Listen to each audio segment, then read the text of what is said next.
أعوذ بالله من الشيطان الرجيم بسم الله الرحمن الرحيم.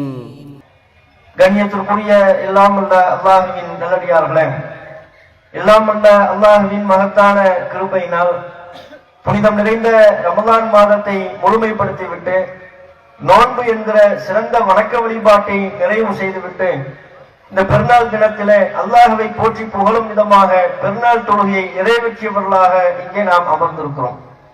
அல்லாஹ் ரப்புல் ஆலமீன் நாம் கடந்து முடிந்த ரமலான் மாதத்தில் நோற்ற நோன்பின் நோக்கமாக லஅல்லகும் தத்தகூன், நீங்கள் இறையச்சம் உடையவராக ஆக வேண்டும் என்று நோன்பின் நோக்கமாக அல்லாஹ் ரப்புல் ஆலமீன் குறிப்பிட்டார்.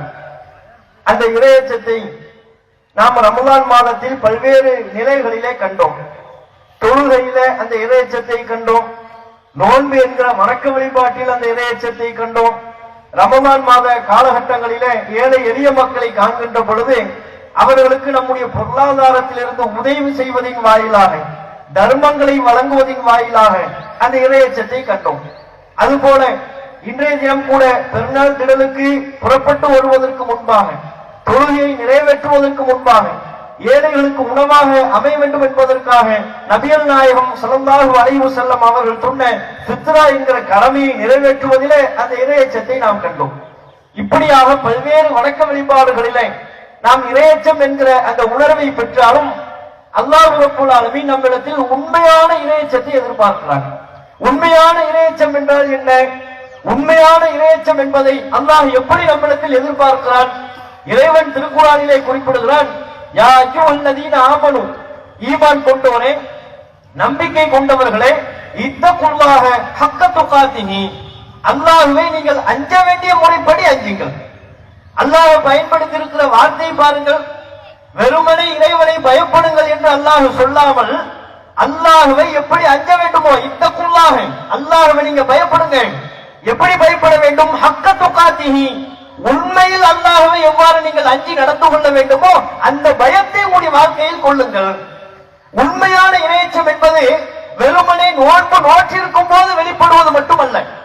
அல்லாஹ்வை நாம் உண்மையாக பயப்படுகிறோம் என்றால் அது ரமலான் மாதத்தில் மட்டும் வெளிப்படக்கூடிய அம்சம் இல்லை, தொழுகையின் போது மட்டும் வெளிப்படுகிற அம்சம் அல்ல. ஏழை எளிய மக்களுக்கு நாம் நம்முடைய பொருளாதாரத்திலிருந்து உதவி செய்கின்றோமே அந்த ஒரு நிலையின் போது மட்டும் வெளிப்படுகிற அம்சம் அல்ல. உண்மையான இறையச்சம் என்பது, உண்மையான இறை பயம் என்பது நம்முடைய வாழ்வின் எல்லா நிலைகளிலேயும் நம்முடைய உள்ளத்தில் ஆக்கிரமித்திருக்கக்கூடிய ஒரு உயரிய பண்பு. நம்முடைய உள்ளத்தில் இறையச்சம் இருக்கிறதா இல்லையா என்பதை எப்படி நாம் முடிவு செய்வது? தொழுகையை மட்டும் வைத்து நாம் முடிவு செய்வதாக இருந்தால் உலகத்தில் உள்ள அத்தனை பேரையும் நாம் இறையச்சவாதி என்று முடிவு செய்து விடலாம். ஏன்? இந்த பெருநாள் தினத்திலே எந்த முஸ்லிம் தொழாமல் இருப்பார்? அத்தனை முஸ்லிமும் தொழுவார். ரமலான் மாதத்தில் எந்த முஸ்லிம் பள்ளிக்கு வராமல் இருப்பார்? அத்தனை முஸ்லிம்களும் பள்ளி வாசலுக்கு வருவார்கள். உண்மையான இறையச்சத்தை எப்படித்தான் முடிவு செய்வது? நாம் அனைவரும் இந்த நேரத்தில் அல்லாஹ்வின் தூதர் சொல்லுகிற அறிவுரையின்படி, குர்ஆன் நமக்கு அறிவுறுத்துகிற ஒரு அளவுகோலின்படி அந்த உண்மையான இறையச்சத்தின் அம்சம் நம்மிடத்தில் இருக்கிறதா என்பதை இந்த திடலை விட்டு வெளியேறுவதற்கு முன்பு நாம் அனைவரும் நம்மை சுய பரிசோதனை செய்து கொள்ள வேண்டும். அதுதான் ரமலான் நமக்கு சொல்லித் தருகிற மிக முக்கியமான பாடம். அது என்ன அம்சம் தெரியுமா? உண்மையில் அல்லாஹ்வை நாம் அஞ்சி நடந்து கொள்ளக்கூடிய அந்த இறையச்ச உணர்வு நம்முடைய உள்ளத்தில் நிறைந்து விட்டால் இயல்பாகவே நம்முடைய உள்ளத்தில் ஒரு கவலை ஏற்பட வேண்டும். இறையச்சத்தின் அடையாளம் கவலை. கவலை எப்படி இறையச்சத்தின் அடையாளமாக இருக்கும்? பெருநாள் தினத்தில் கவலை பற்றி பேச வேண்டுமா? பெருநாள் தினத்தில் மகிழ்ச்சியை பற்றி பேச வேண்டாமா என்று கூட நாம் நினைக்கலாம். பெருநாள் தினம் என்றால் மகிழ்ச்சி, அதில் மாற்று கருத்தில்லை. ஆனால் இறையச்சத்தின் பல அடையாளங்களில் மிக முக்கியமான அடையாளம் கவலை. ஒரு முஸ்லிமுடைய உள்ளத்தில் கவலை இருந்தால்தான் அவனிடத்தில் இறையச்சம் இருக்கிறது என்று பொருள். என்ற இறையச்சம் இருக்குன்னா நான் கவலைப்படணும். உங்களிடத்தில் இறையச்ச உணர்வு, உண்மையான இறை பயம் இருக்கிறது என்றால் நீங்கள் கவலை கொள்வதாக இருக்க வேண்டும். என்ன கவலை? நன்மையான காரியங்களை, அல்லாஹ்விற்கு கட்டுப்பட்டு நடக்கக்கூடிய வணக்க வழிபாடுகளை தவறுகின்ற பொழுது உங்கள் உள்ளம் உறுத்த வேண்டும், உங்களுக்கு கவலை ஏற்பட வேண்டும். அல்லாஹ் எனக்கு கடமையாக்கி இருக்கிற இந்த வணக்க வழிபாட்டை நான் செய்யவில்லையே, அல்லாஹ்விற்கு சிறப்பான முறையில் வழிபடுவதற்குரிய மிக முக்கியமான ஒரு வாய்ப்பை நான் தவறிவிட்டேனே என்று பயப்பட ஏற்படணும். மார்க்கத்தில் குற்றம் என்று சொல்லப்பட்ட, பாவம் என்று சொல்லப்பட்ட ஒரு காரியத்தில் நம்மையும் அறிந்தோ அறியாமலோ நாம் அந்த குற்ற செயலில் வீழ்ந்து விடுகின்ற பொழுது நம்ம உள்ளம் உறுத்தணும்.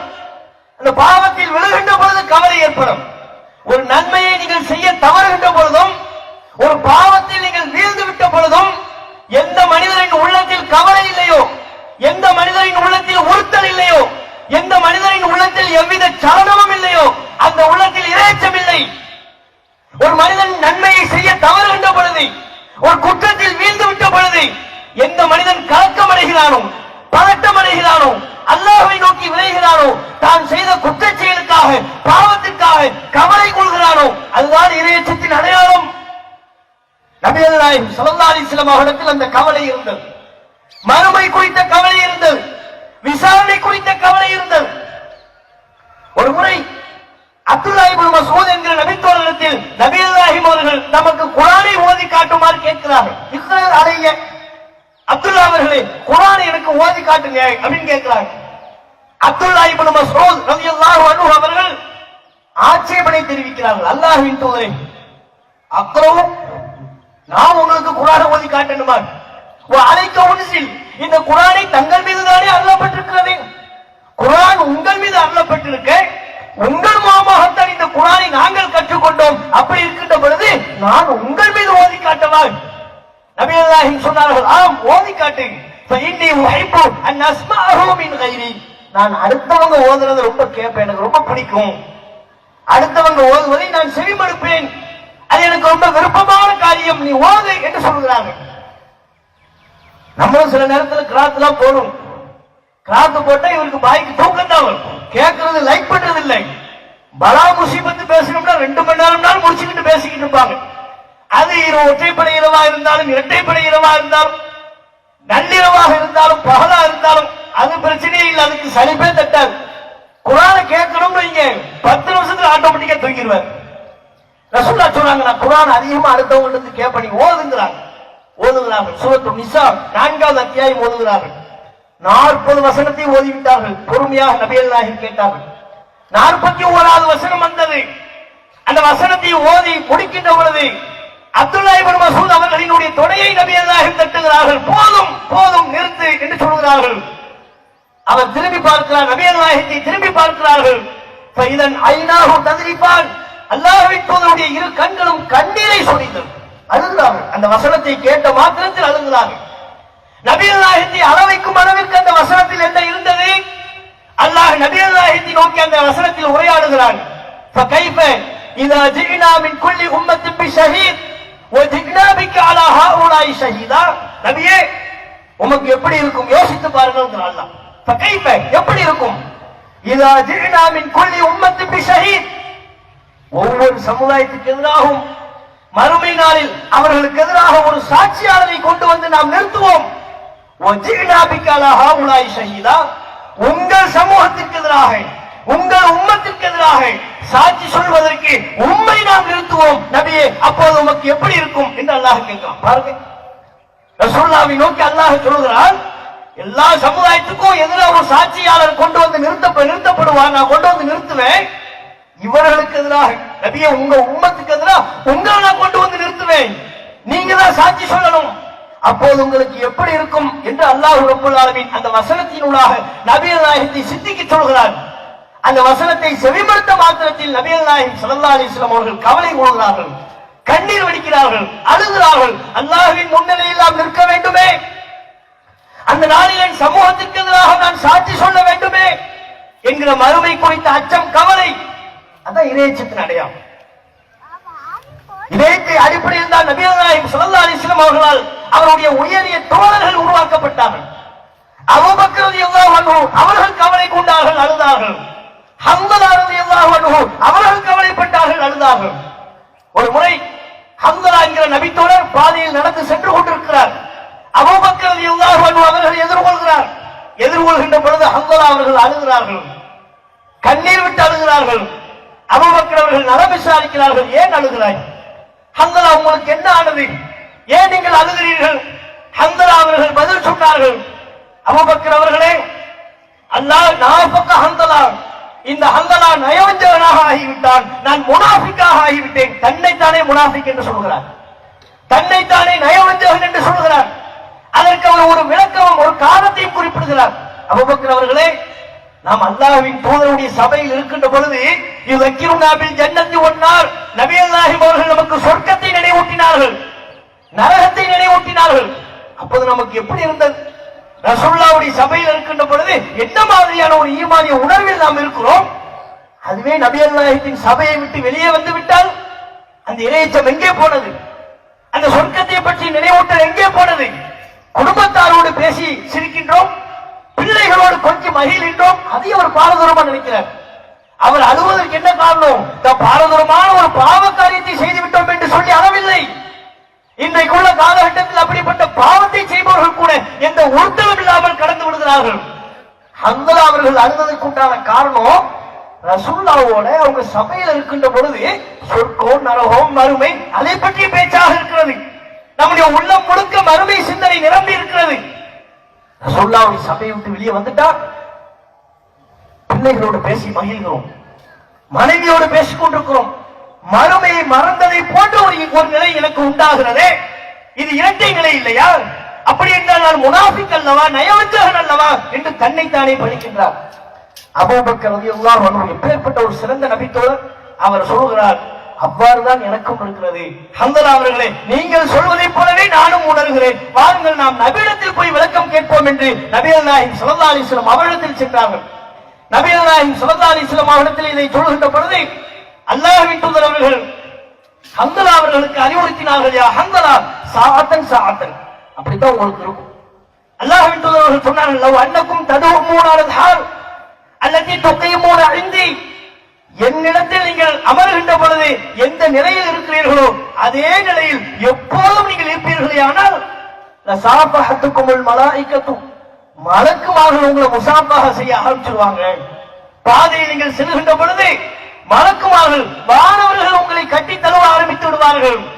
நீங்க மனிதர்கள், உங்களுக்கு அப்படித்தான் இருக்கும் என்று நபிகள் நாயகம் ஸல்லல்லாஹு அலைஹி வஸல்லம் அவர்கள் ஹந்தலா ரலியல்லாஹு அன்ஹு அவருடைய கவலைக்கு ஆறுதல் சொன்னார்கள் என்கிற ஒரு செய்தியை நம்ம பார்க்கிறோம்.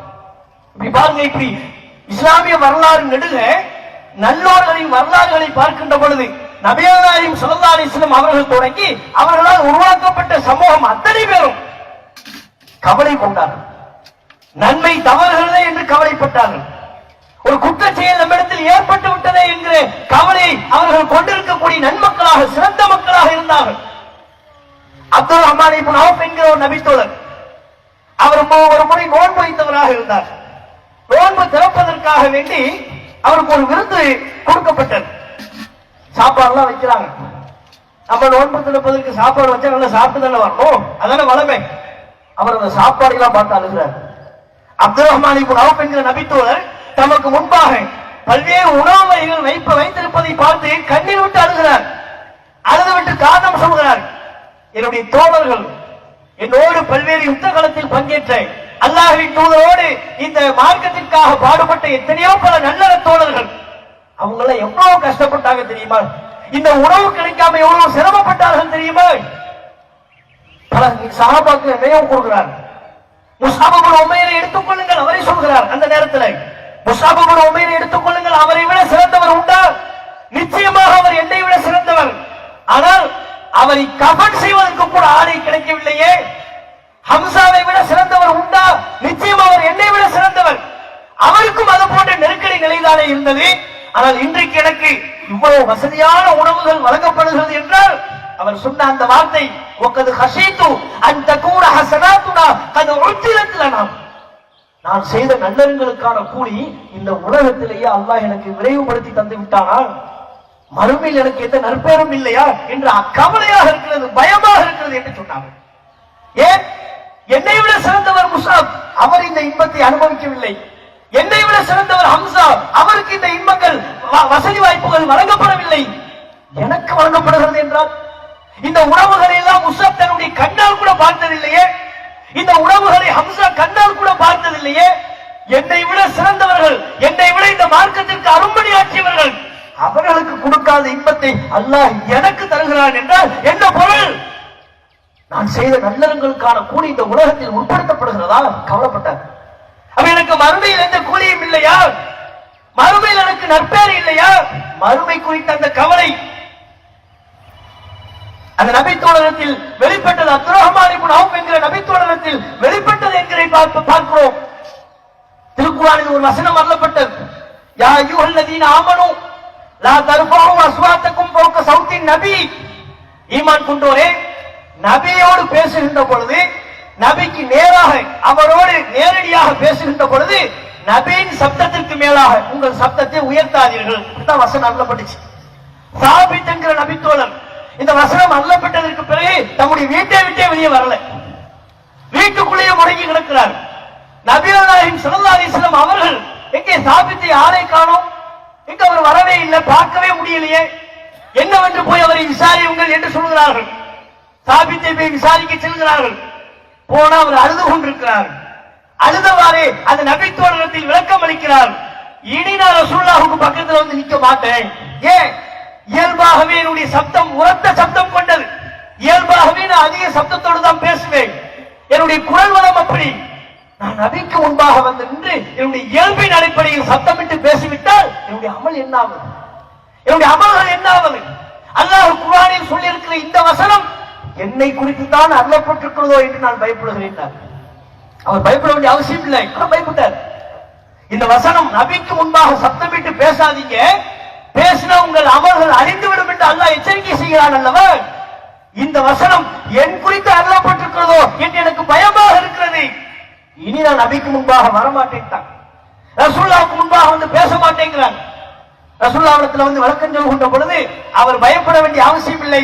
இன்னஹு மின் அஹ்லில் ஜன்னah, அவர் சொர்க்கவாசி என்று சொல்லுங்கள் என்று நபிகள் நாயகம் ஸல்லல்லாஹு அலைஹி வஸல்லம் அவர்கள் அவருக்கு நற்செய்தி சொன்ன பொழுது அதுக்கப்புறம் தான் ரசூலுல்லாஹ்வுடைய சபைக்கு வந்தார்.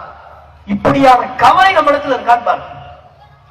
நோம்பில் இருந்ததல்லவா, அல்லாஹ்வை பயந்தோம் அல்லவா, ஹலால் ஹராமில் பேணுதலாக இருந்தோம் அல்லவா, நோன்பின் போது மாத்திரம் கடைபிடிப்பதா இறையச்சோம். அல்லாஹ் நம்மிடத்தில் எதிர்பார்க்கிற அந்த தக்வா வெறுமனே ரமலான் மாதத்தில் மட்டும் வெளிப்பட வேண்டும் என்பதற்கு அந்த ஒரு மாத கால நோன்பு அல்லாஹ் கடமையாக்கணும். அப்படியா நீங்க நினைக்கிறீங்க? வாழ்க்கை முழுக்க எல்லா நிலையிலையும் அந்த அல்லாஹ்வினுடைய உண்மையான பயத்தை கை கொள்ள வேண்டும் என்பதற்கு தான் ரமலான் மாத பயிற்சி. நாம பயிற்சியை மட்டும் எடுக்கிறோம், அதை நம்முடைய வாழ்வில் நடைமுறைப்படுத்த தவறி விடுகிறோம். அதிலிருந்து பெற வேண்டிய உண்மையான இணையச்சம் என்கிற அந்த பாடத்தை நாம் விட்டு விடுகிறோம். எது குறித்தும் கவலை இல்லை.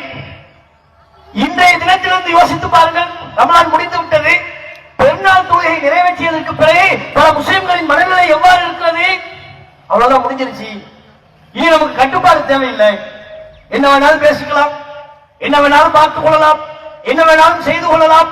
யாரும் சண்டைக்கு வந்தாலும் சட்டையை கிழிச்சுக்கிட்டு சண்டைக்கு போகலாம். கெட்ட வார்த்தையில பேசினா பொறுமை காக்க வேண்டிய அவசியம் இல்லை. நம்மளும் பதிலுக்கு கெட்ட வார்த்தை பேசலாம். ஒரு கட்டுப்பாடு இல்லாத ஒரு உணர்வை பெறுகிறார்கள் அல்லவா?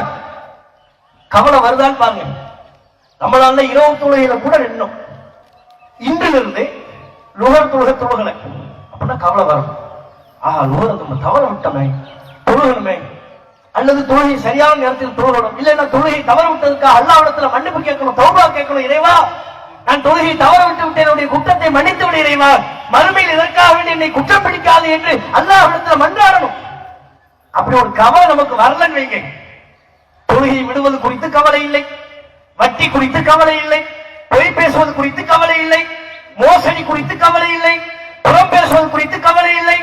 இன்னும் உலகத்தில் நாம் அன்றாடம் செய்து கொண்டிருக்கிற அது சினிமா படங்கள் பார்ப்பதாக, இன்னும் பிற மோசமான கலாச்சாரங்களை கை கொள்வதாக, மார்க்கத்தில் தடுக்கப்பட்ட எந்த ஒரு பாவ காரியத்தை செய்வதாக இருந்தாலும் அது குறித்து நமக்கு கவலையே இல்லைன்னா இந்த ரமலான் மாத நோன்பை நம்ம எதற்காக வேண்டி நோற்றோம்? நம்மளே கேட்கணும், எதுக்கு நம்ம நோற்றோம்? தொழுகை விடுவது குறித்து கவலை இல்லைன்னா அவ இந்த ரமலான் மாத நோன்பிலிருந்து நாம் பெற்ற பயிற்சி என்ன? நபிகள் நாயகம் ஸல்லல்லாஹு அலைஹி வஸல்லம் அவர்கள் மிக தெளிவாக சொன்னார்கள், மல்லம் யதா கௌல ஸூரி வல் அமல பிஹி, யார் பொய்யான பேச்சுக்களையும் பொய்யான நடவடிக்கையையும் விட்டுவிடவில்லையோ, ஃபலைஸ லில்லாஹி ஹாஜத்துன் ஃபீ அய்யதா துஆமஹு வ ஷராபஹு, அவர் தம்முடைய குடிபானத்தை விட்டு விடுவதில்லையோ, தம்முடைய உணவை விட்டு விடுவதில்லையோ, அல்லாஹ்விற்கு எந்த தேவையும் இல்லை. மறுமை நாள் அல்லாஹ்விடத்துல போய் நிக்க முடியுமா? யா அல்லாஹ், உனக்காக தான் ஒரு மாச காலம் இறைவா நான் சாப்பிடாம இருந்தேன், நீ சொன்ன நேரம் நான் சாப்பிடாம இருந்தேன், நீ சொன்ன நேரம் நான் சாப்பிட்டேன், என் மனைவி பக்கத்துல இருந்தும் அவளை நான் தொடவே இல்லை. எந்த முகத்தை வைத்துக் கொண்டு அப்படி சொல்ல முடியும்? ஏழைய காலங்களில், ரமலான் அல்லாத காலங்களில் நாம் நம்முடைய வாழ்வில் நேர்மையை கடைபிடிக்காவிட்டால், தொழுகை நிறைவேற்றாவிட்டால், வட்டியிலிருந்து விலகாவிட்டால், பொய் பேசுவதை விட்டுவிக்காவிட்டால், தீய நடவடிக்கைகளை தவிர்க்காவிட்டால் எந்த முகத்தை வைத்துக் கொண்டு இறைவா நான் உனக்காகத்தான் நோன்பு வச்சேன்னு சொல்ல முடியும்? இதையெல்லாம் விட்டாதான் அந்த நோன்பு அல்லாஹ்வுக்கானது. நல்ல விளைச்சம். எப்ப நம்ம வாழ்க்கையில மரணிக்கிற வரையிலையும் உண்மையை, நேர்மையை, அல்லாஹ்விற்கு அஞ்சி நடந்து கொள்ளக்கூடிய அடிப்படை தத்துவங்களை கடைபிடிக்கிறோமோ அப்போதுதான் நம்முடைய நோன்பு அர்த்தமுள்ள நோன்பாக மாறுகிறது. அது இல்லைன்னா நம்ம நோன்பு அர்த்தம் இல்லை. வெறுமனே பசியா இருந்தோம், பட்டினியா இருந்தோம், அவ்வளவுதான். அந்த பசியும் பட்டினியும் அல்லாஹ்வுக்கு தேவையில்லை. அல்லாஹ் நம்மிடத்தில் எதிர்பார்ப்பது பசியையும் பட்டினியை மட்டுமல்ல, இறையச்சத்தை, நம்முடைய வாழ்வியல் மாற்றத்தை அல்லாஹ் ரப்பல் ஆலமீன் எதிர்பார்க்கிறான். அது குறித்த கவலை நபிகள் நாயகம் ஸல்லல்லாஹு அலைஹி வஸல்லம் அவர்கள் சொன்னதன் அடிப்படையில நம்முடைய மறுமை நிலை குறித்து நம்ம கவலைப்படுறோம்.